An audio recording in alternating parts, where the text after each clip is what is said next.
நல்லா பொடியாக கட் பண்ணிவிட்டு இட்லி தட்டில் வச்சு அவிச்சு எடுத்துக்கோங்க. தண்ணியில் மட்டும் போட்டு அவிச்சிட வேணாம். 1 மணி நேரத்துக்கு முன்னாடி ஊற வச்சுருக்க கடலைப்பருப்பை தண்ணியெல்லாம் நீக்கிட்டு 1 ஸ்பூன் அளவுக்கு சோம்பு சேர்த்து 2 காஞ்ச மிளகாய் சேர்த்து கொரகொரப்பாக அரைச்சி தனியாக எடுத்து வச்சுக்கோங்க. இது அப்படியே இருக்கட்டும். தண்ணி விட்டு மட்டும் அரைச்சிட வேணாம். ஃபைன் பேஸ்ட்டாக இந்த மாதிரி கொரகொரப்பாக இருக்கட்டும்.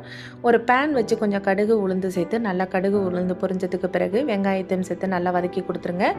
அதுக்கு பிறகு கொரகொரப்பாக அரைச்சி வச்சுருக்க கடலைப்பருப்பை இதோடு சேர்த்து வதக்க போகிறோம். நம்ம இட்லி தட்டில் வச்சு பாயில் பண்ணி எடுக்க போகிறது கிடையாது. இது ரொம்ப சிம்பிளாக முடிஞ்சிடும், ஈஸியாகவும் முடிஞ்சிடும்.